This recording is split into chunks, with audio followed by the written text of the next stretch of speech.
A lot of people our age feel behind financially. The biggest mistake at the moment is not enough people are investing. Comparison is the thief of joy. It's better to do something rather than nothing. Hi guys, welcome back to What I Wish I Knew Sooner. I'm Serenity. And I'm Senna. And today we're joined by Ola, a qualified financial advisor, public speaker, and founder of All Things Money.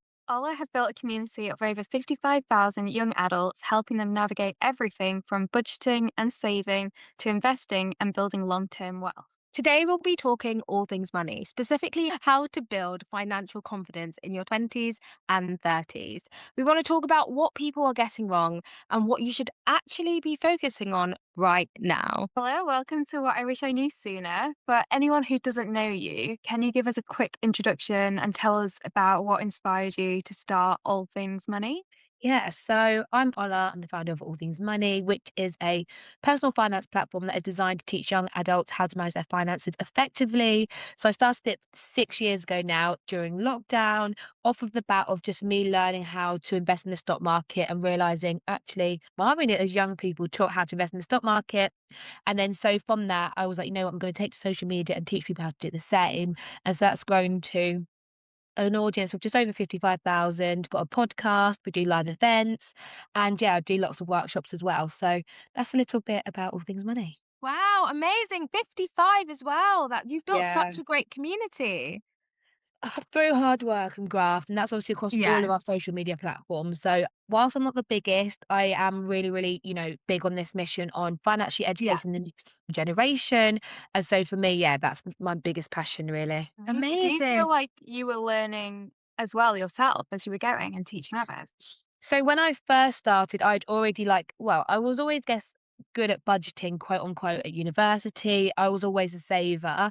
And then I think it was only when I started investing did I realize, oh my gosh, this is really, really easy. And so through learning that through my own experience, I was like, okay, I'm going to teach others. And I guess, like you mentioned, as the platform kind of grew over the years, you kind of naturally learn a bit more because other people want to learn more, especially when it comes to like credit cards and home buying, and then my own personal experiences of buying a property and all the rest of it, I think, kind of has shaped the content I share today. Wow. Incredible. And obviously, money can feel like a really overwhelming topic for a lot of Mhm. people.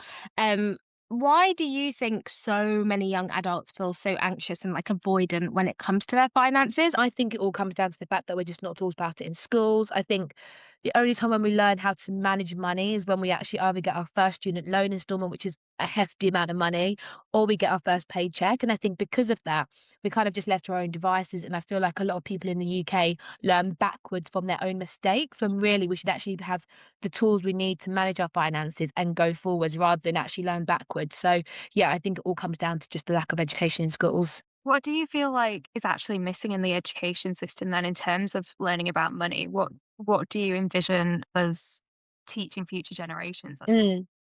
Well, finally, the curriculum is changing for students in England from next year, which is amazing. And so I think what they really need to focus on is the basics of budgeting. So what does it actually look like to budget your money?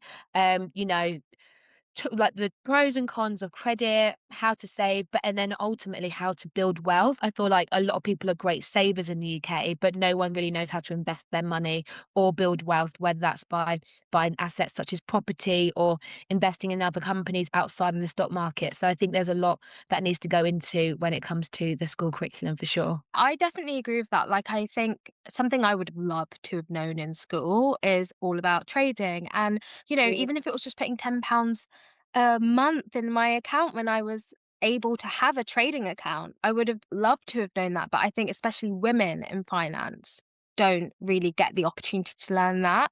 A lot of men just were taught about finances. I think that would be great later on in the school years, like learning about investing, but even Mm.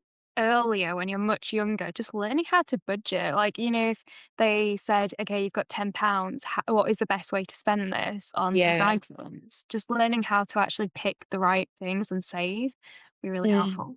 Yeah, Yeah. I agree. And I think as well, like, I work with so many people and they're always like, yeah, I want to start saving, I want to invest. And I'm like, okay, how much do you have available? And they're like, I don't know. And I'm like, well, that's where a budget comes into it because without a budget, you don't really know how much money you have spare. And then also, I think when it comes to women in finance or women in investing, I feel like stereotypically men are very easily led to just give it a try, whereas I think a lot of women are more risk averse. I do think that's changing massively now, especially because of social media and investing being seen as more inclusive. But I do think there's still a lot of doubt in our knowledge when it comes to actually putting our money in the stock market. And I think people really overestimate the level of risk involved in investing. So I think that's what puts people off the most. Yeah, definitely. I think if you don't have the guidance as well on what stocks to invest in, Mm, it can feel really daunting with all like the numbers. It could just feel quite overwhelming. mm. What would you say the most common mistakes people in like their 20s and 30s are making with money right now? I think the biggest mistake I think at the moment is not enough people are investing. I feel like despite there being a massive growing like personal finance content creators, I do feel like a lot of people are just loving consuming that content and actually still not making that jump. And so I think we really need to reframe what investing looks like and why it's not necessarily seen as risky as what you might feel on the inside. So for example, I got my sister investing from when she was 18 and I genuinely wish I started at 18 compared to like when I started. I mean, I only started at 22, but I really wish I started at 18 because my goodness, like, you'd Yeah. be laughing at this point and I thought you would have bought my first property earlier.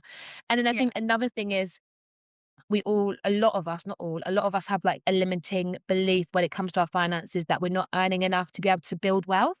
And so even outside of investing, I feel like, yes, there are people living paycheck to paychecks. I'm not going to undermine that. But I do feel like even if you do have an extra £100 or £50 spare, that really can go a long way. And that can go towards your stocks and shares ISA, or if you're saving for a first property, your lifetime ISA. And I think it's better to do something rather than nothing. And I feel like a lot of people are doing nothing because they feel like they can't financially afford to. When if you do a big deep dive, a lot of them probably can afford to do the little bits.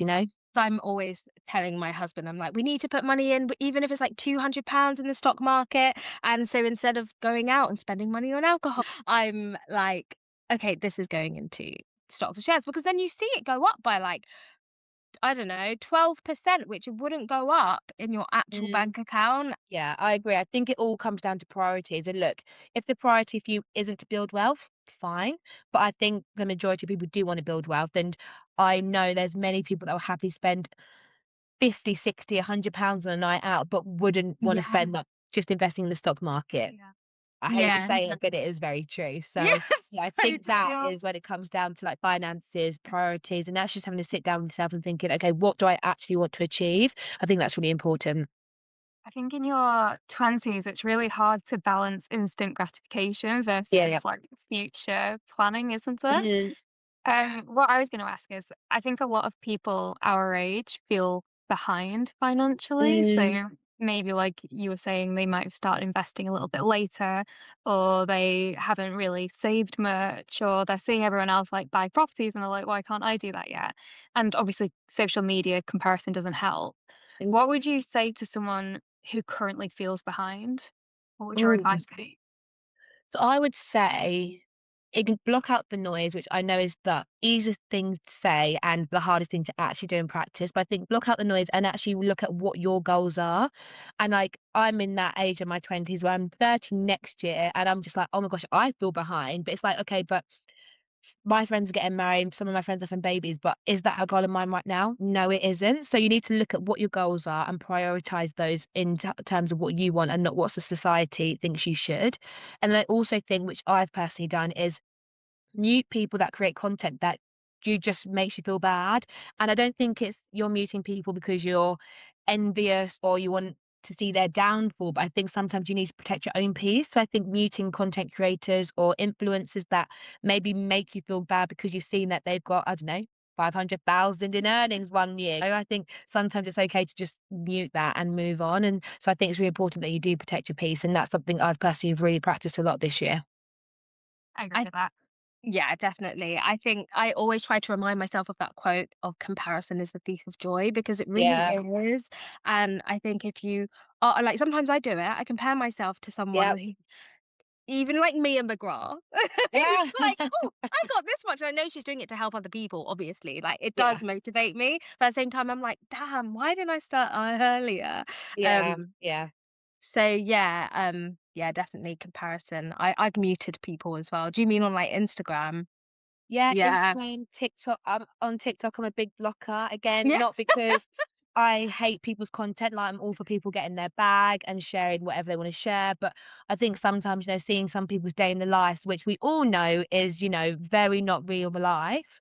But again, you can really get sucked in and being like, oh my gosh, I hate where I'm at, or I don't like what my day to day looks like because I compared myself to this influencer. And so, again, no bad blood to any of the people that are sharing that content because I share similar content. But yeah, I think again, it just comes down to protecting your peace. And like you said, it's like comparison is the thief of all joy. And it's very easy to say, don't compare yourself when you're constantly scrolling. So if you are a scroller, block the people that make you feel bad. Yeah. Or create more than you consume.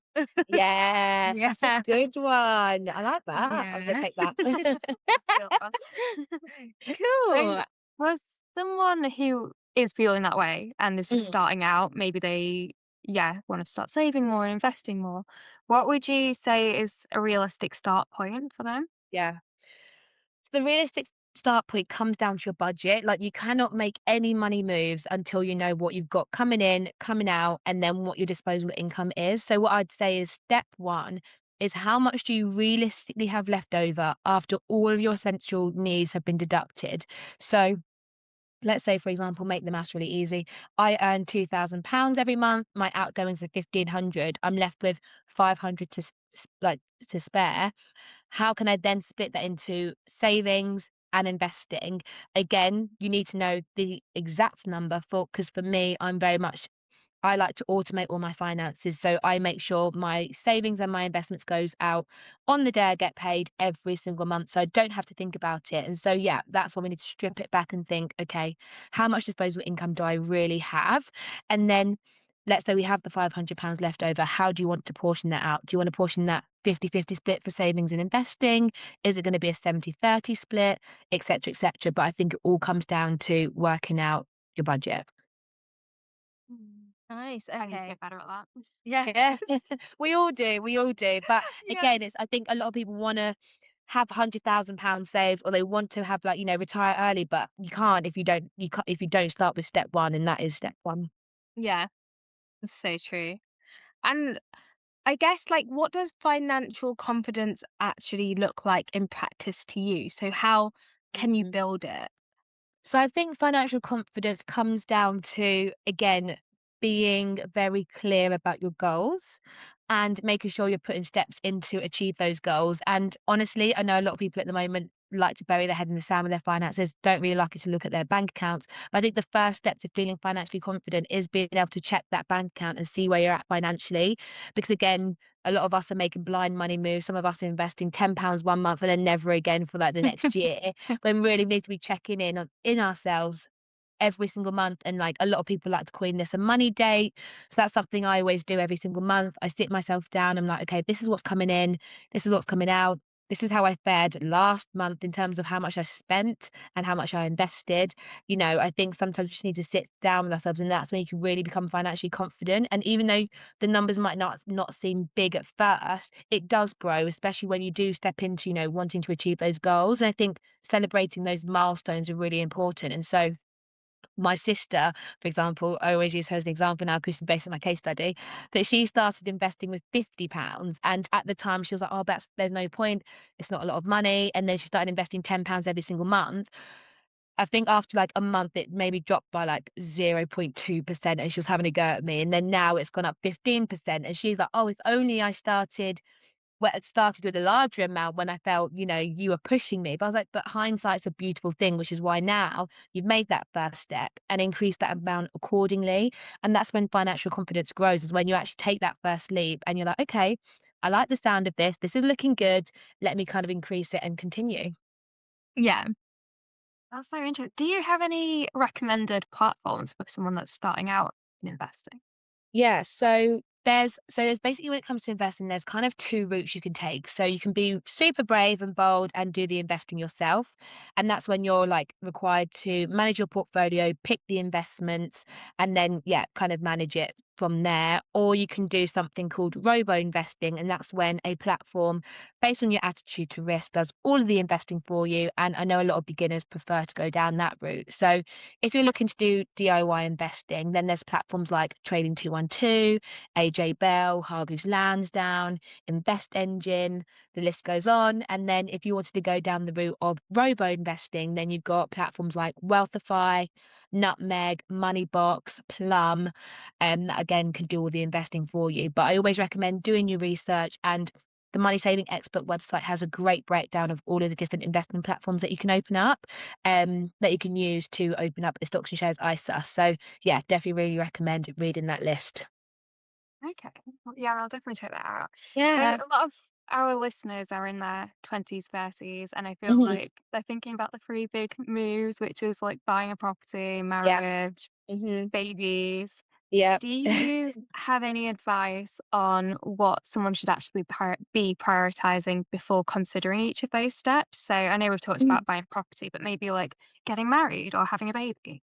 Yeah, that's a good question. I think when it comes to prioritization, I think it comes down to your goals. I think it's very easy to go on social media and you see someone's bought a house, someone's got married, someone's just got engaged, and someone's having a baby. And I think you need to really do an internal reflection, be like, okay, what do I actually want to achieve? Like for me, my biggest goal was to purchase my very first flat or property, which I have done now at 28. And so that was my goal whilst building a business. I mean, I'm not fortunate enough to be in a relationship right now, but that's probably maybe a goal that I can maybe look at and reflect on later on this year. But for me, it was very much grow the business, buy my first property, be self sufficient. Whereas someone else might be like, okay, now I'm with my partner, we want to plan our wedding. And if you are planning goals with someone else, I think having these honest and open conversations from day one are really important. I think money and dating is such a taboo topic sometimes, but it has to be done.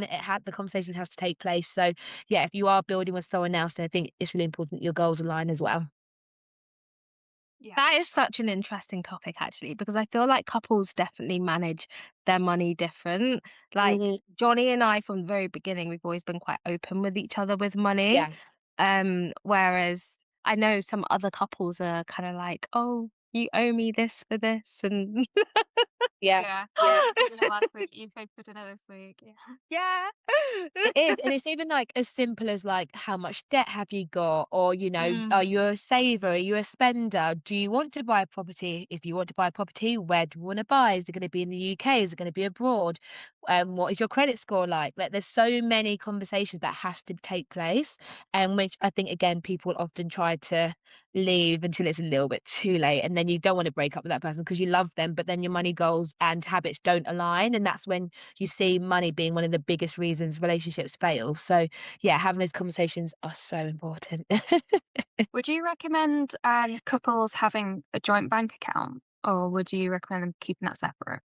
Good question. So I think because economic abuse is a real thing, I think it's really important that people have their own accounts 100%, but also consider if they wanted to have a joint account. I'm not anti or pro a sole like having a joint account with your partner, but I think it's always important to have something of your own, especially as women. I've seen and heard so many stories where, they've been well, men as well, to be honest, are victims of economic abuse. And so you want to always make sure you have some money of your own that you can always fall back on. So yeah, I would say that, but no qualms ever having a joint account as well. Yeah. I've Yeah. also been binge watching. I'm a reality TV addict, and I was just watching on my lunch break earlier Secret Lives of Mormon Wives, and Okay. one of the topics on there was about prenups. Mm. What is your view on prenups? Is that something that everyone should consider before they get married? So I'm not pro or anti them at all, but I think when it comes to dating with your partner, you need to be on the same page as where you're at, whether or not you want to enter one and what that looks like if you did want to enter a prenup. Because I feel like there's a lot of negative stigma around having prenups, but I can see if someone's got significantly large amounts of wealth in that relationship, why you'd want to protect it. So again, those are conversations you need to have when you're dating. If there is a huge disparity, I feel like if you're coming at a fairly middle ground, I don't think it's maybe necessary.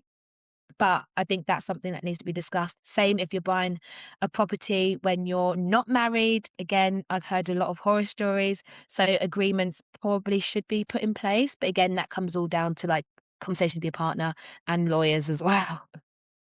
Yeah, sure. Cool. So I guess, yeah, the next thing we wanted to ask you was, one thing that we hear a lot is, I don't earn enough to save or invest. Like, I actually have friends who Mm. say this as well. What would you say to someone who feels like they simply don't have the capacity to start? And I know you said that your sister was saving, I think, like Yeah. £10 or something a month, but yeah, what would you say to that person? So again, I'm not undermining anyone who genuinely doesn't have the spare cash, 'cause I know there's a lot of people in that position at the moment in the UK. But if your lack of cash comes from overspending in other areas where we're not maybe prioritizing our goals, then this is for these tips are for those people. And that what I would say is to review your budget. Is there anything we can cut out? That being said, I know there's a lot of people that have cut out pretty much everything from their budget now. So I would always say just start small. So whether that is £5 a week, £50 a month, just start with something because something's better than nothing. And I think your future self would always thank you for starting with that amount, regardless of what it is. And I say that because one, if you're saving just, I don't know, £10 a month, you're earning interest on that. So that's free cash in your savings without having to do anything. And then also on the other hand, if you are looking to invest in the stock market, even if that's like £50 that you're investing every single month, hopefully over time that will grow and gain money as well. So even though we're seeing them as small amounts of numbers, it's better than zero. And I think when you're in your 20s and 30s, I feel like we have the horrible habit of thinking, if I'm not saving thousands of pounds, there's no point. But actually, it's better than nothing because the amount of times my car broke down at university and it was like £100 battery, that's just 10 weeks of saving £10, right? So again, when we reframe our mindset, it can really, really help.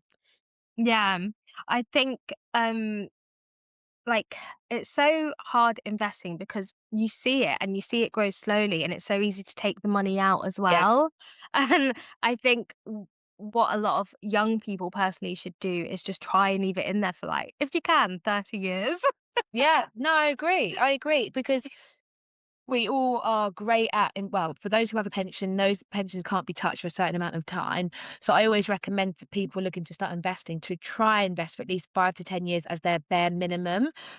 Because again, once you get into the habit of seeing, hopefully, your money grow, you're like, why would I take it out now? So yeah, I think it's really important to, if you can, have a long vision when it comes to investing in the stock market for sure. Yeah. And once someone has worked out how much spare money they have at the end of the month to do something with, how should they think about saving versus investing? Like, Mm, should you be doing both? Should you be putting a certain amount of money into just a savings account that you mhm. have got for rainy days, or should you be investing it all? Yeah, very good question. I would say before investing any money in the stock market, I would recommend having at least an emergency pot of money. So ideally around 3 to 6 months worth of expenses saved up so you know you can always fall back on that should the worst case scenario happen. And then once you've kind of felt comfortable with how much you have in your savings pot, then I really recommend if you can and feel confident and have done the research to invest alongside that. Now, again, I speak from a place of privilege. I can afford to do both. So if you can't necessarily invest every single month, at least maybe start with a small amount and just check back in. If there's a month where you've got an extra £5 or an extra £10, chuck it in. I think a lot of people feel like, again, if they're not investing either huge lump sum or it's not regular, there's no point. When again, I want to dispel that. It's better to have something invested and working harder in the background rather than having nothing at all. And like for me, I invested, this was like back in lockdown, I invested like a certain amount of money in crypto because I was like, you know what, just gonna try it. Don't know if I really trust it, but we'll leave it. And honestly, I think the other day I checked, it was like up 60%. But again, I've invested such a small amount that okay, fair enough, it's a nice amount, but it's not gonna do anything to revolutionize my, financial position. But again, I've had that amount just left there doing the hard work and I've not touched it. So again, hopefully it might grow even longer. grow even more if I leave it longer. So again, it just shows you you don't have to invest regularly every single month, but just having something is better than nothing. Yeah, definitely. And obviously, like, there's some people who would be like, "Oh, I want to enjoy my life now, though." Yeah. Um, how, like, what would you say to that person? Because obviously, like, it's hard. You need to find a balance. But what would you say to Mhm. that person who's like, "No, I just don't see the point in investing now because, like, it's all about the present." I hear it, I hear it. I was in Bali, like, this time last year, and I was in the shower, and I was like, "What if I just blew my whole house deposit on going traveling for 2 years?" And, like, I get it, I get it. I feel like it's really hard sometimes balancing the now and the future, but future you will never regret you saving or investing something. And like I said, it doesn't have to be huge amounts, just even a little bit can go a long way. And so those who are probably like thinking, I just want to live in the now, you can absolutely live in the now, having a budget. I'm very much a girl that loves to see my friends. I'm never the first one to go home at the end of the night, like put it that way, right? But again, I've got certain parameters in how much I'm willing to spend on like an evening out or socializing or going on holidays, and so it comes down to your budget again. So for me, I'm like, okay, this is how I put away, I think £100 every single month into a holiday pot. I put like £50 a month into like my new home fund. So again, just having little pots of money that you can just siphon away. And like I just said, they're not huge amounts of money, right? But that's easily like a night out that I can sacrifice just to have a holiday that I can enjoy later on in the year. So yeah, it comes down to your priorities again. And look, I'll never judge anyone that wants to live in the now, but I think it is doable. If you plan it right, it's doable to do both. Yeah. I feel like that sums up my 2 personalities. Yeah. Honestly, we're guilty. I'm guilty of it all the time, honestly. Yeah. So, switching it to something a bit different, what about Mhm. things like debt? So, whether that's Yeah. student loans, credit cards, buy now, pay later Mhm. schemes, how should people think about managing their debt without feeling overwhelmed? Yeah, good question. Again, I feel like this is something that a lot of people kind of bury their head in the sand with. And yeah, if you can try and look at, okay, I owe debt or I have debt, how much do I owe? And I think it's really important the first step is to look at that. Look at how much do you owe across however many retailers or platforms that you owe money to, and work out how much is each of this debt costing me. So for some people, buy now, pay later isn't going to cost them any interest, but their credit card might. So you might want to prioritize, okay, my credit card interest is around 27%. I should prioritize paying this off first before my buy now, late pay later credit because I'm not currently being charged interest on that. So again, looking is the first step and then prioritizing, okay, which one's costing me the most amount of money? And if you are someone listening that is maybe struggling to pay off their credit, then I really recommend talking to charities like Step Change, who can help consolidate all your debt and make turn it into like a one monthly payment. So that can really help when it comes to like, you know, reducing your stress levels, and also talking to your creditors. If you do owe a lot of money that you feel really overwhelmed by, speaking to your credit card providers, your loan providers, the buy now, pay laters, and speaking to them and just be like, look, I'm really struggling this month. Is there any way we can do X, Y, Z? And most of them can put some sort of agreement in as well. But I think you need to be honest about your situation with yourself before you can actually make those changes. Oh, when it comes to things like student loans Mm, specifically, um, what do you think is the best route for that? Like, would you kind of just say ignore it? Because, like, for me, for example, my mm. student loan is now more, I owe more than when I initially came out, Yeah. Same. which is insane. Yeah. Um, do I just ignore that and like live life and, or do I try and Mm, like pay that off yeah. in like increments? I don't know. What would you recommend there? That is another good question. So, for a lot of people with student loans, that student loan is technically a tax. So, rather than seeing it as a loan, I would see it as like a student tax, which is really frustrating to have to pay every single month. But sadly, that's obviously what we have to do. And so, when you reframe it as a student tax rather than a student loan, you realize actually my student loan isn't impacting my credit score. It's not impacting my ability to buy a property. And so, again, I wouldn't see it as, oh my gosh, this is a loan that's really like, you know, I guess, I mean, it is big pain in the backside that we have such a large amount to pay off. But for a lot of people, it's going to get wiped off after 30 to 40 years anyway. So unless you're in an incredible position where you definitely know you're going to pay it off within that time frame, then I think it's worth looking at overpaying it. But if you know it's definitely something that you're not going to be able to pay off in the next 30 to 40 years, or by the time it's going to be due to be wiped out, then I would just see it as a student tax. But yeah, it is really frustrating, especially with how the interest is really, really high on it. But for a lot of us, it's just going to have to be a student tax that we have to just live with for the next few years, which is annoying. But hey, we took out the loan, so Yeah. Yeah, that's what I do. Every time I just don't even look at it, like, no, anymore neither. because I don't think it actually stops you from, like, doing things as well, like buying a house or, No, it doesn't. yeah, so I'm just kind of like it's just I see it as if it's like national insurance tax or Yeah, something. yeah, and I think that's the only Um, thing we can do, but there's loads of discussion around, the unfairness of them and how interest rates are changing on them, so hopefully we might see some sort of reform on student loans, but until then, yeah, it's currently just our student tax you have to keep paying, which is so frustrating. I logged in, like, for the first time after nearly I think it's been nearly 10 years or 9 years I logged in because I've never, like, looked at how much was on there, and it's so much, It's a and I was lot. like, "Never Yeah. looking at that again."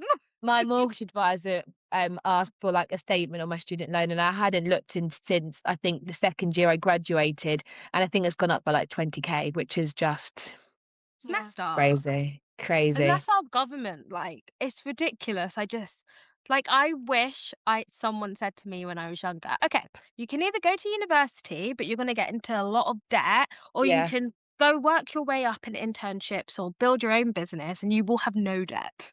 Like, Mm, no one said that. yeah, and it's hard because for me, I didn't even uni wasn't the plan for me, until I decided I didn't wanna go to university, and then my school really lacked the, I guess, resources and tools to equip me to then apply for different internships because the only internships they told me about was the finance ones like EY, Deloitte, and I was like, "Well, I don't want to be an accountant.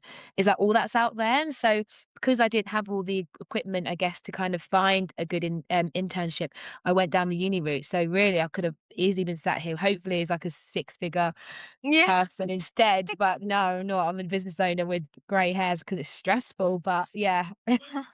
Yeah, it's true. It actually is such a huge thing, like adults and role models, because they're the ones who do help you with your route going Yeah. forward. Like, if you don't have those people in your network or the resources, like, you're not fucked, but you're like, you know, it's There's just, just not you don't know the alternate routes really, to be honest with you, and so yeah. it's a shame. I think a lot of people kind of force themselves into uni because they don't feel like there's anything as an alternative, but I think that's just down to lack of good career resources, to be honest with you. Yeah, it's true. That's exactly what happened to me. So at the end of every episode, we ask one question. What is something that you really wish you knew sooner? For me, it would have been how to invest in the stock market. I always joke on my podcast, I would have honestly started investing the minute I walked out the room if I could have. So yeah, I really wish I knew how to invest a lot sooner. Like I said, I did start at 22, but yeah, I feel like if I had the confidence at 18, I definitely would have been able to have bought my first property way sooner than what I did. But hindsight's a beautiful thing, isn't it? So Yes. That's great. Thank you. I think so many people are gonna benefit from this as well to like know what kind of route to take and mm, those who are struggling with money in general. yeah. Yeah. Yeah. So yeah. I think this is something like everyone in their early 20s, but even for us, I've just recently turned 30. Like, this is so interesting because it's just something you don't hear about enough. Mhm. So, yeah. Yeah. What are your Instagram handles and socials so people can follow you? Yes, so you can find me at all things money underscore on Instagram and TikTok. I've got a podcast, which is the All Things Money podcast, where we have nearly 200 episodes on how you can level up in your personal finances. So definitely go check that out because what we've touched on, I cover literally every single week on the podcast. And then I do one-to-ones coaching, which you can find on my website at www.allthingsmoney.com. Amazing. Thank you. Thank you so I love much. that. Thank you.